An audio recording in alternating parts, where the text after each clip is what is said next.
nobody's really had like a straightforward answer to you. So So do you think you could give me that? do I think I could give you that? I'll try. How about that? Okay. I'll try. All right. Is it Well, wrong? Is it wrong for a grown man to have sexual relations with a child? in today's standards, yes, absolutely.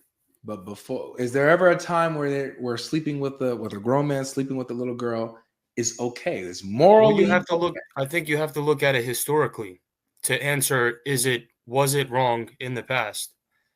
And that's why I think other people had tried to bring up examples, not just of religious figures or prophets or Jesus, but they try to bring up the average person of that time Okay. to So let kind me of ask, set the marker. so let me ask you this then. So is what determines what is right and wrong what's popular and what's being done culturally and in the time, in the era? Is that what determines what's right and wrong? No, absolutely not. Because if you look at the culture now, it's garbage. Okay. Look at the way the civilization is going now, what people are doing, and what's popular. Like, no, absolutely not. All right. So then that would mean that regardless of if there are other figures doing it, other kings, other generals, other regular people, other high people esteemed, it doesn't matter if they were doing it. Were they wrong when they were doing it? Well, there's also extreme examples, right? So what we mentioned today is wrong. We're obviously, I think we're on the same train of thought. We're thinking about things that are evidently wrong that are extreme examples, and you can look at the consequences of what those things do. Yeah. So today, yes, it's wrong, right? I think there was a thing. I'm asking if it's wrong, period. Because I'm Is not it asking. wrong? Period. Today, yes. You're still. It's your smile that got me. Because you know what I've been going through today, man. Why are you doing this to me? Max, is it wrong or not? Period.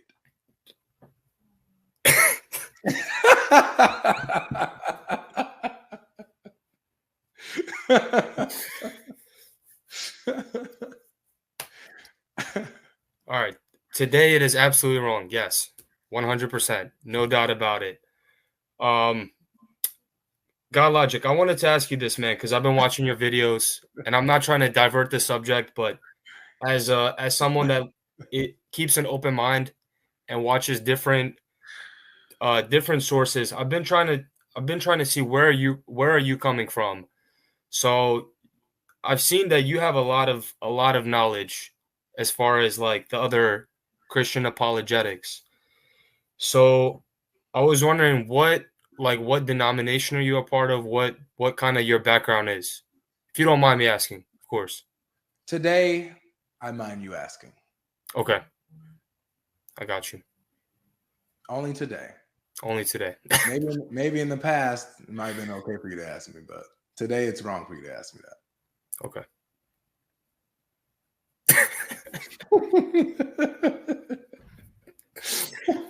Dude, you know what I've been through today. You've been watching it. You've been feeding to come up. I want to know.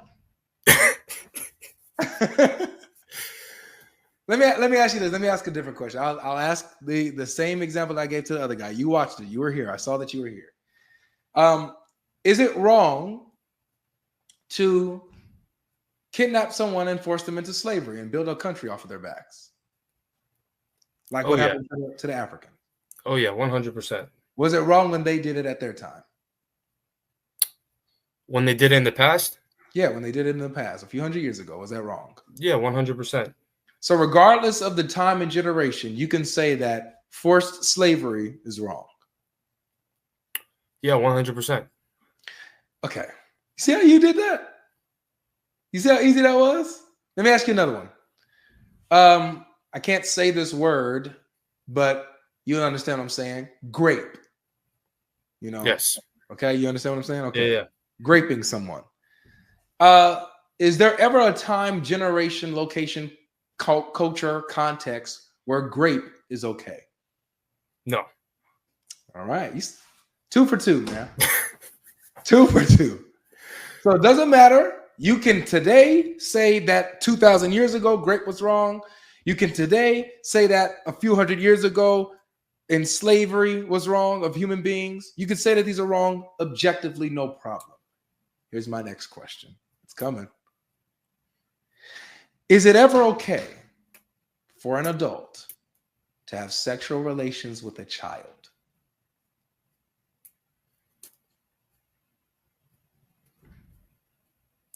Personally, I would say no. Good.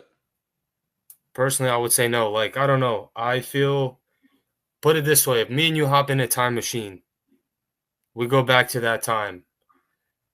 Or, I mean, that's different though, because we're coming from this time, So, but personally, I would say no. I would say no. I don't think that under normal circumstances, no, that's not right. I've seen people in the chat writing some extreme stuff that like. What's an abnormal? Wait, what's an abnormal circumstance? Okay, I was reading the chat. I saw some guy write that like in the desert, people only live till about like 20, 30 years old, so they had to start reproducing earlier or something like that. Muhammad lived to 54. His friend lived older than him. Ali lived older. All of these people lived old.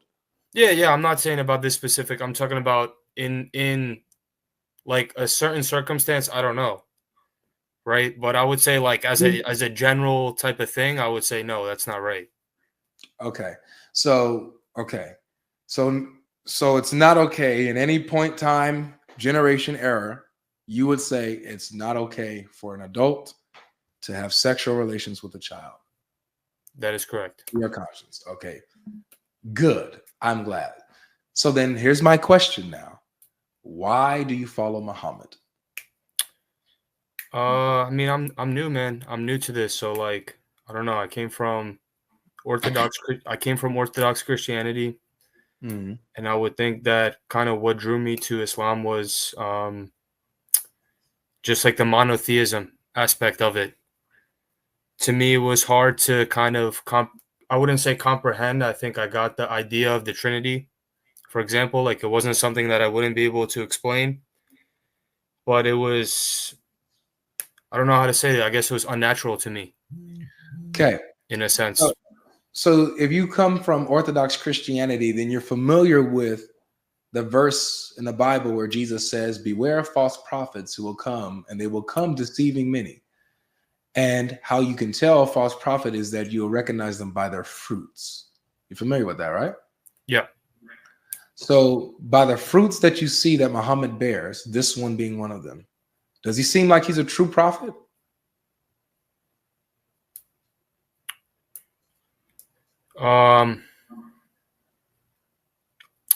By that specific situation, I mean, like I already told you, I don't agree with, like, you know what? I can't say that word on here, but I don't agree with that. No. Good. What about not just his actions, but if he taught this? Like if he said, God said this was okay. Did he? I really don't know. Like, he did. So that's like it's in the Quran, bro. Yeah, I know. Can you pull it out? Can we pull this out? Let's do that. Of course, I got you, bro. I got you. I got you. Let me go ahead and share my screen right quick.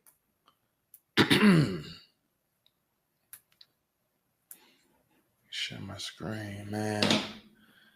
Here we go. I'm gonna go through this real quick. It's real simple, real easy, man. All right. 65:4. Now this verse, this comes from the chapter of divorce. So it's telling you what to do with the females when you divorce them. Okay? And the legalities that go with it. We get to verse 4. It says, and for those, hold on, let me just this one picked off kind of old English. Let's get Sahih International. That's like usually good. Where you at, Sahih? There you are. All right, here we are. So it says this. So this is chapter 65, verse 4. If you want to mark this down, you can, or come back to this video and watch it later. Oh, okay. Yeah. So it says, and those who no longer expect menstruation among your women, if you doubt, then their period is 3 months, right? And those who have not menstruated, so they have the same time period. It's 3 months that they have to wait. And for those who are pregnant, their term is until they give birth, and whoever fears Allah, he will make for him of his matter ease. So let's just break this down really quick. So this is talking about 3 categories of females. Talks about the older one who doesn't expect menstruation anymore. Obviously, that's menopause. They're too old to menstruate. Then it talks about the females who have not menstruated. Those who have not menstruated. Obviously, those are prepubescent girls. And then it talks about the ones who are pregnant. So what this is when it says their period is 3 months or their waiting period, in Arabic it's called the iddah. It's the time when you divorce your wife, the time that she has to wait before she moves on to the other man to make sure that she's not pregnant. So for the older woman, they don't get their periods anymore. They don't expect their periods anymore, but they've had sex with them. So how do they know that they're not pregnant? We'll just wait it out 3 months. Okay. You got to wait it out 3 months so that we can know that you're not pregnant. Then you can move on. It's the same thing for the girls who haven't menstruated yet. They haven't menstruated, so they won't know because they're too young. They're too young to have menstruated. So they won't know if they're pregnant. How do they know? They also have 3 months to wait. Let's see if they get a belly. All right. And then so for the pregnant woman, their waiting period obviously is until when they get divorced, until they give birth. So after they give birth, they can move on. So this is talking about divorcing your females. We're focused on the category number 2, where it says that you are divorced. They're divorcing girls who haven't even menstruated. And this is supposed to be, this is the Quran. This ain't hadith. This is the Quran. It's supposed to be Allah's words. So Muhammad is teaching that Allah permitted sexual relations with little girls before they even menstruated. Now, because this is the first time you're seeing this, right? Yes, sir. I didn't get that far. Okay. I don't want you to think that this is my own interpretation. So what we're going to do, we're going to see what the scholars say. How do the scholars interpret this? Do they, they interpret it differently, or do they match exactly what I'm saying? So let's see. We're going to go to the scholars. The scholars here. Jalalain, a pretty famous tafsir or scholar, right? Breaking down the verse. Breaks down, and those of your women who no longer expect to menstruate, if you have any doubts about their waiting period, their prescribed period shall be 3 months. And also for those who have not menstruated yet. Why? Because of their young age. Their period shall also be 3 months. Okay. So that's Jalalain. They understand it to be talking about little kids before they're too young to menstruate. Right. Let's go to Ibn Kathir now. Ibn Kathir is one of these are modern day scholars. No, these guys have long passed. These are, like how long past? I'm just trying to get an idea. No, yeah, that's when is this coming from? Don't exactly remember, but Ibn Kathir. Let me see if I can pull up Ibn Kathir real quick. Ibn Kathir. Let's see his time frame.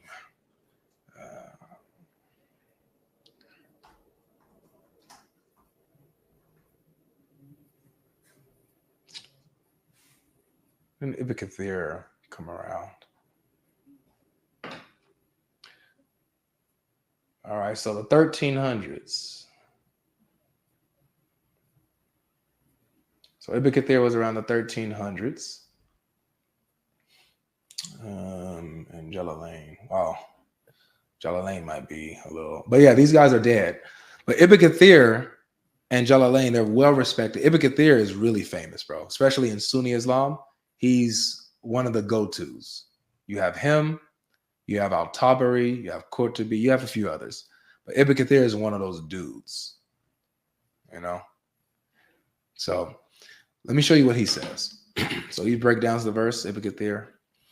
The iddah of those in menopause and those who do not have menses. He says, Allah the Exalted clarifies the waiting period of the woman in menopause, and that is the one whose menstruation has stopped due to her older age. Her iddah is 3 months instead of the 3 monthly cycles for those who menstruate, which is based on chapter 2, verse 228. Now, this is the part right here, Max. The same for the young who have not reached the years of menstruation. Their iddah is 3 months like those in menopause. This is the meaning of his saying. So he gives the meaning. And for those who have no courses or those who have not menstruated, that's what that means. They're too young. So they're divorcing girls before they even hit puberty. Now, let me show you that it's even worse than that. Because somebody might say, oh, well, you know, maybe they get marriage contracts. Yes, they get married, but they don't consummate, right? They have marriage contracts drawn up, but they don't consummate until they hit puberty. No. The fact that they have a waiting period, bro, the fact they have a waiting period, a 3-month waiting period in iddah, that means that their husbands slept with them. Because the whole purpose of the iddah is to make sure she's not pregnant so that she can move on. So if you didn't touch her, she doesn't have an iddah. And the Quran actually says this. Let me show you that. The Quran says, if you haven't touched her, she doesn't have a waiting period. Let me show you. The Quran is real clear on this issue. Chapter 33, verse 49.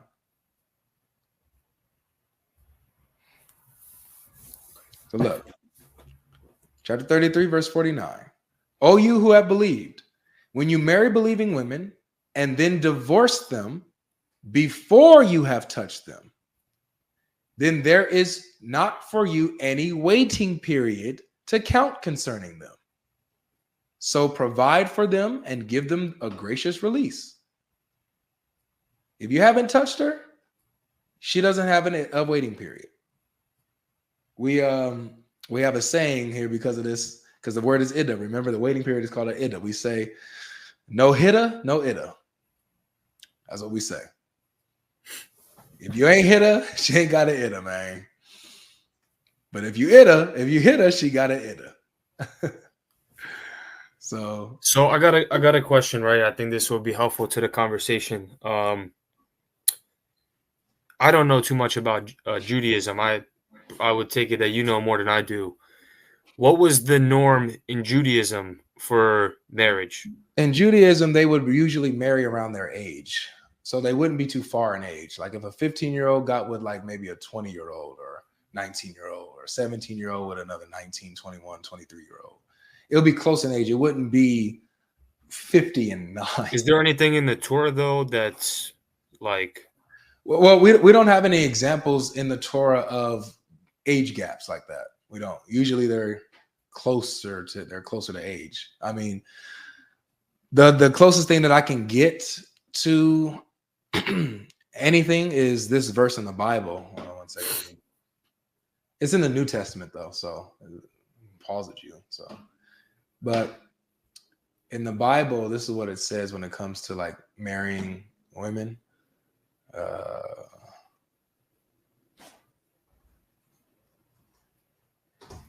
me get this verse for you.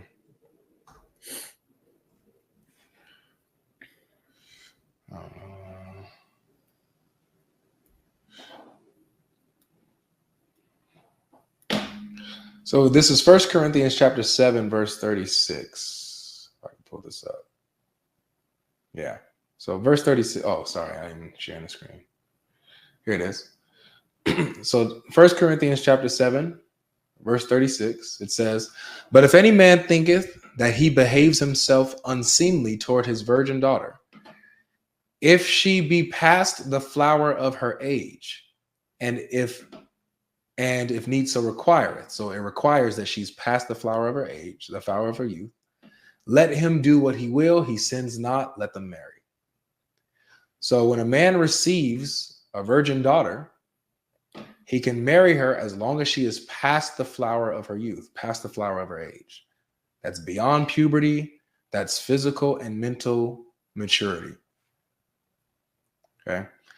So this is the clearest verse that I've seen in the Bible on this issue. You never see anything outside of that. Like even Jesus, when he was healing a girl, she was 12 years old and he called her a little girl. So we can kind of see an idea of this, that, you know, in the Bible, even 12-year-olds were seen as little girls. You know, so. What about early Christian societies? I'm just trying to see how prevalent this is in the past before, like I'm coming from me personally, a man that's living in the 21st century is wrong. I cannot say it's not wrong. It's wrong. But I'm trying to understand like how prevalent things were in the past. So that's why I asked these questions about what does it say about it in the Torah? What was the landscape like of the early Christians to try to get, you know, like a marker of how widespread was this, or was this this wasn't in what it Christianity. is today? Yeah, this wasn't in Christianity. In fact, I mean, you even have the Byzantine Empire that raised, like they used to have an age of what's it called? An age of consent, I guess. Yeah. Theirs was higher than Arabia. They raised it a few hundred years before like Islam came about, you know. And so you can see these other nations, you know, having a kind of a reasonable or raising the age of you know, maturity or consent. You can see that happening around different nations. But within Islam, it's, you know, it doesn't matter. As long as her father gives her a marriage, go away her marriage, it's okay without her consent. You know, as long as there's an agreement between the guardian of the girl and the man who's interested, they can go ahead and do what they want. So, but this is Islam though, bro. This is the part of Islam that they did not show you, nor would they have ever showed you this. They would have never showed you this. They would have never showed you this because they know that if you're outside of Islam, this will turn you off completely. But when you're in Islam, then you can possibly struggle with it. You know, so. But this right here, bro. You think that this is from God? Look, man, I came in kind of on like on my own. Like for example, I just told my mom yesterday. Obviously, she didn't take it too well, but like she had thought that I was influenced by somebody, and that's, you know, I don't know. Maybe she thought I maybe had some Muslim friends, became Muslim because hanging out with them or something like that. Yeah. But no, I just I don't know, man. Like my whole thing was like the Christianity I come from, right? I come from Orthodoxy, right? So I don't know how much you know about Orthodoxy, but there's a lot of intercession, intercessory prayer, veneration towards icons and things like that. That's and in it was Islam just, too. huh? That's in Islam too. I mean, I haven't seen any veneration, brother, or heard of any. Do you know what the Tashahhud prayer is? The prayer that they pray every day? Yeah. So in that prayer that they pray every day, they talk to Muhammad in that prayer. They say, "Peace and blessings be upon you, O Prophet." They're talking to Muhammad. Are you sure? Because I thought that that's a prayer to God, kind of not intercessing through someone to God, but vice versa, like praying to God for. It's a prayer to Allah and to Muhammad. It asks Allah to put blessings and stuff upon Muhammad, and then they address Muhammad directly. May peace and blessings be upon you, O Prophet. So they're asking Allah to bless him, but they're talking to him directly. That's called the Tashahhud prayer. I know what it is. Let me pull it up because I didn't I didn't interpret it that way. Okay. Let me see if what you're saying, like if I for you, all no person, goodness, peace upon you. Yeah, that's in Islam as well. So it says this English translation. All greetings of humility are for Allah, and all prayers and goodness.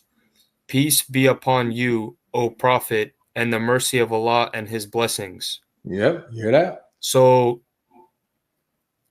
I don't know, man. I think it depends on the tone. Like to me, it sounds like that prayer is to God. What do you mean it Because depends on because the because you tone? know in Islam, you know that's a greeting, right? No. Salam alaikum is a Are you, greeting. It's a are you greeting. It's the so way you're Muslims greet so each other. you're greeting a dead man. You're greeting Peace Muhammad. be upon us and peace be upon the righteous slaves of Allah. I bear witness. You're greeting Muhammad. He's dead. Because you know there's a second part of this as well. Yes, there is. There's a second part to it, but my part is my focus is on the part where you guys address Muhammad. If you're saying it's just a greeting, fine. In your prayer, you're greeting a dead man. The same thing you accuse the Orthodox Christians of doing, you're doing it as a Muslim. So is it right in either case? Is my question. Is it right in either case? Well, I think that Is intercession intercession in your eyes as a Christian, is that a practice that I don't see it as a bad thing because we intercede for each other here on earth. In Christianity, the explanation is that, or with the Orthodox Christians and the Catholic Christians, how they explain it is that the saints are alive. They're alive with God. The Bible says that God is not the God of the living, but the dead when they ask about Abraham, Isaac, or Jacob. He says, Jesus says, God is the God of the living, not the dead. So if we're able to pray for each other here now, then we're able to pray for each other even in heaven as God gives them ability to, hear as in the spirit. That's the view on that. yeah, But of course. but you don't believe Muhammad. You don't believe Muhammad is alive with Allah. You believe he's dead. He's a dead man. He's not alive with Allah. He's not existing with Allah right now. You don't believe that. What do you mean? So, like, for example, like you don't believe, is Muhammad in Jannah right now? Is he in heaven, in paradise, or is he in the grave? I mean, wouldn't he be in heaven?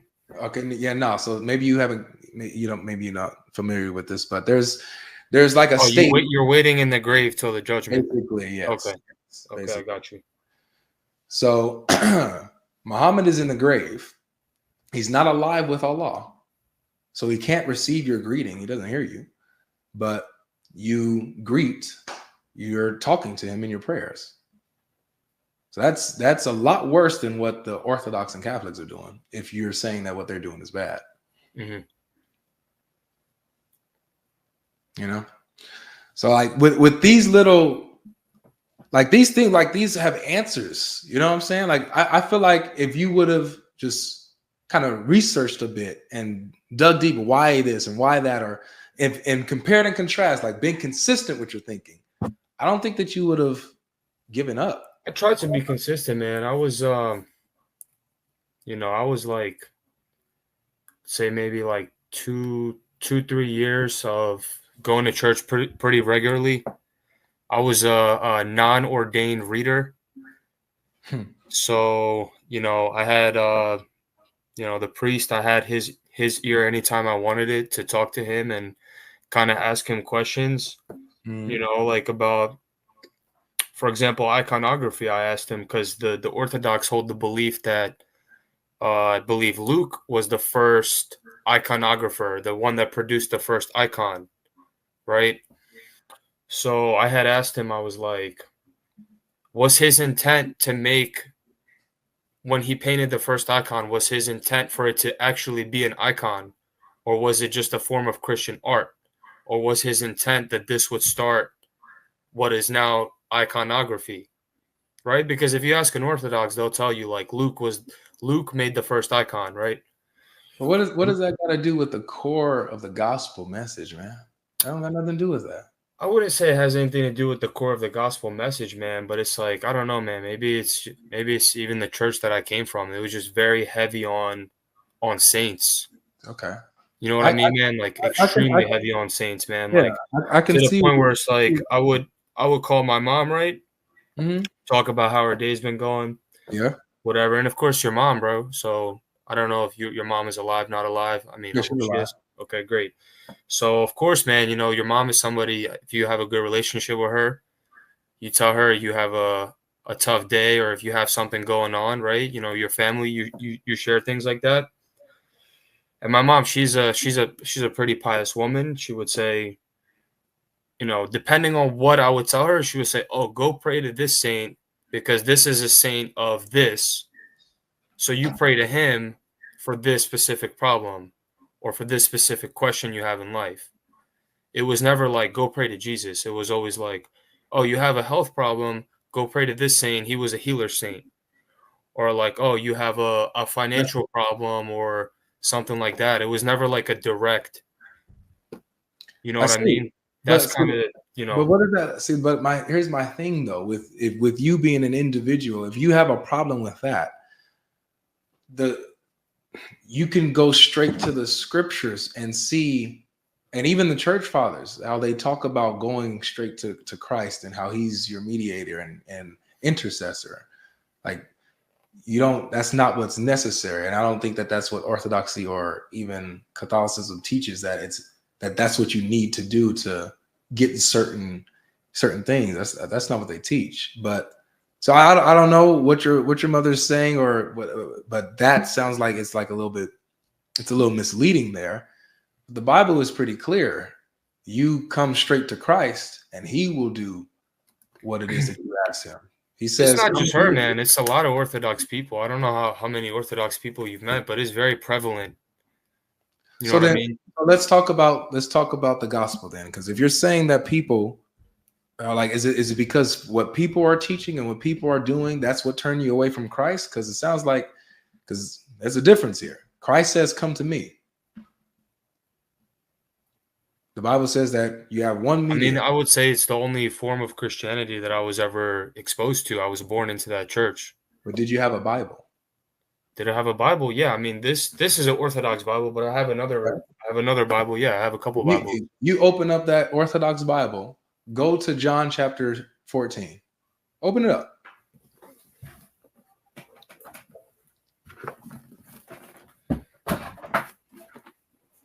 This man got the book ready, boy. I like that. Is it an Orthodox study Bible? It's an Orthodox study Bible. It's amazing. All right, John 14. Go to verse 13 and 14.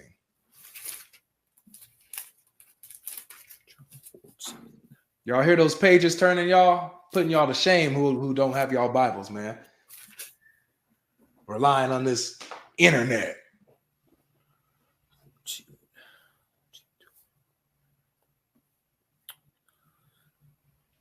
All right, so 14, 12. 12 to 14. Okay, got it. Go ahead, read that. What does it say? All right. So it says, "Most assuredly I say to you, he who believes in me, the works that I do, he will do also, and greater works than these he will do, because I go to my Father. And whatever you ask in my name, that I will do, that the Father may be glorified in the Son. If you ask anything in my name, I will do it." So you see how Jesus says, come straight to him? In this verse, yes. Yeah. You can come straight to him and he will do it. You come in his name, he will answer you. Now, this doesn't negate being able to ask the brothers and sisters that are in heaven with God who can intercede to Christ for you. Just like we ask, "Hey, brother, can you pray for me?" That's how they see that. This doesn't negate that. But ultimately, the core is you can go straight to Christ. He is who you come to. He's who you come to straight away. You know what I'm saying? That's it. I'll give you another one. Go to Matthew chapter 11.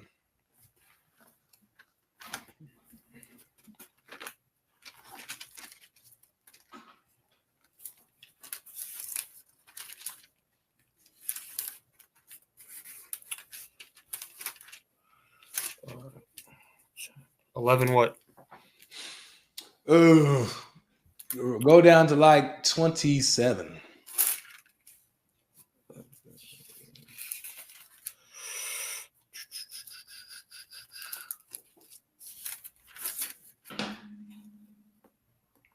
Thank you, sister. Appreciate it. Thank you so much. Okay. What does it say? 27.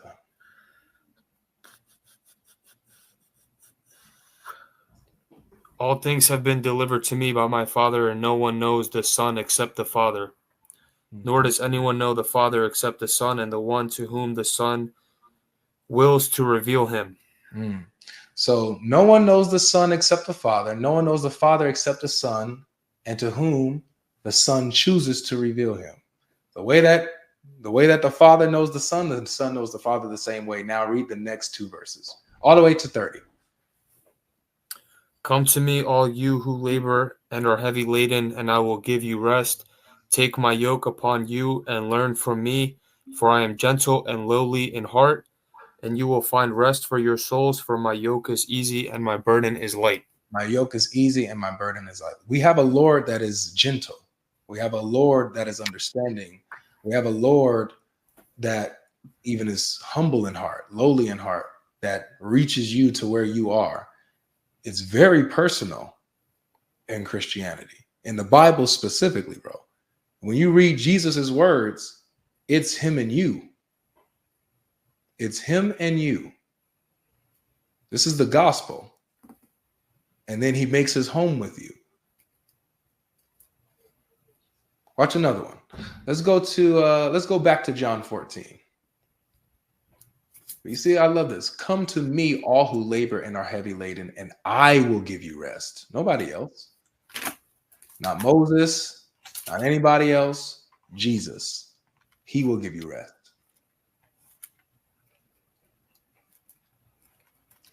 It's all over the place. You said John 14? Yeah, we go back at John 14.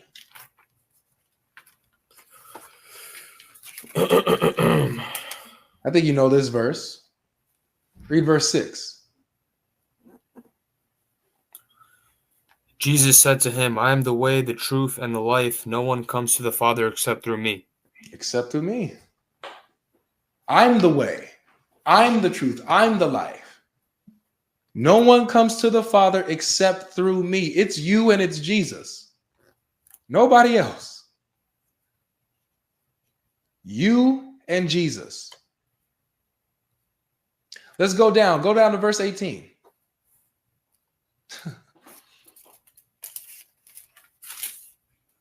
It's on the next page in this one. No worries. I will not leave you orphans. I will come to you. A little while longer and the world will see. Is that it? No? Well, it's going to keep going. It's really good. But Okay. he says, I will not leave you as orphans. I will come to you. Him. He will come to you. He won't leave you as orphans. That's what he continues to reassure us in the gospel. That he's the one that's with us. Keep going. A little while longer and the world will see me no more, but you will see me because I live. You will live also. At that day you will know that I am in my Father, and you in me, and I in you. Stop there. You see how personal this is? We live because he lives. We will live as believers. Because he lives, we have that assurity. We have that promise, that guarantee that as sure as Jesus lives today, we also who are in him, we will live too. And it says, and in that day, you will know that I am in my Father, and you in me, and I in you. There's not a single verse in the Quran like this, where Allah speaks like this. Not a single one. And I know you're new to it, but there's not a single verse in the Quran that says, as a matter of fact, the Quran says Allah loves those who love him. That's what the Quran says. Allah loves those who love him. The Bible says, I will not leave you as orphans. I will come to you. Because we can't get to him. He comes to us. So you see the core thing of the gospel, man. It's you and it's Jesus. He is your Lord. He is your Savior. He is the one who is your guardian. He won't leave you as an orphan. Right now, you left and you went to Islam. You're a lost child right now. Following a man who said God said it's okay to have relations with girls even before puberty. That this is a revelation from God that he got. Jesus says, if you harm any of these children or lead them astray in any way, it'll be better for you that a chain is wrapped around your neck, with heavy things, and thrown into the ocean and you drowned. It'll be better. That would be better for you if you've harmed a child. That's what Jesus says. Not Muhammad. So I feel like you're a bit hasty, man. You're a bit hasty and you left the Lord that you didn't really know. I mean, it's all based on experience, man. It's all based on, like I think it's kind of similar in the Quran and the Bible. It says, like, basically, if you receive the message, then you're essentially like you're at that point, like you receive the message, then you're accountable. Is it the same in the Bible? I know it's for a fact that's in the Quran. I felt like I was taught that too. Like in the Bible, it's the same thing.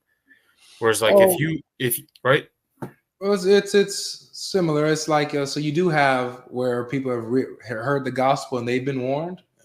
You leave it at that. But there's also the verse in Romans that talks about how no man will be without excuse because God has made known himself through creation. His glory has shown through creation. So there's this general revelation that God has given to all men for them to know him. And that men, we as humans, we suppress that truth in our unrighteousness. We reject God in our unrighteousness. We want to do things we want to do, make our own gods. And in that unrighteousness, we reject God, the true God, and we're without excuse in that way too. So I don't believe that there's anybody that doesn't know God exists, right?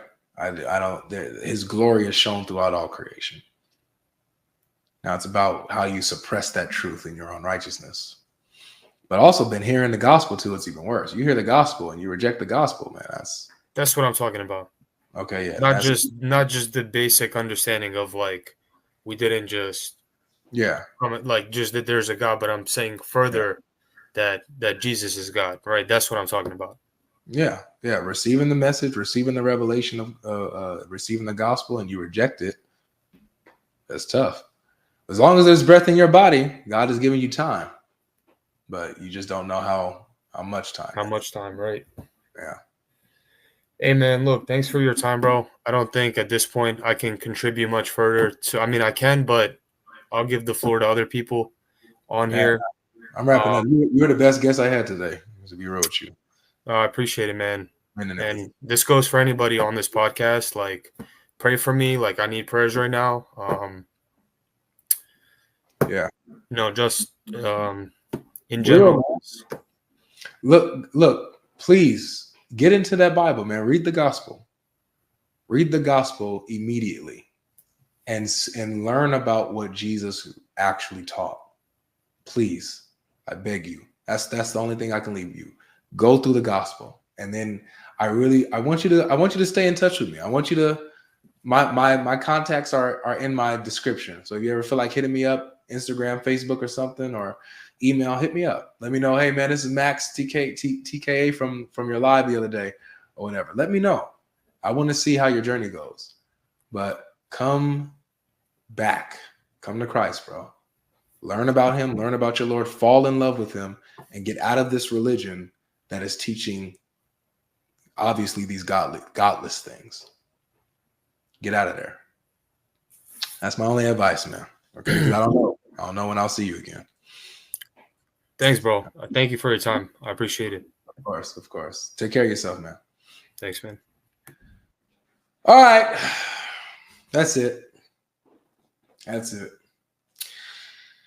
I gotta get my food, and then I gotta get on my shows and talk to my girl about the Bible. You heard me?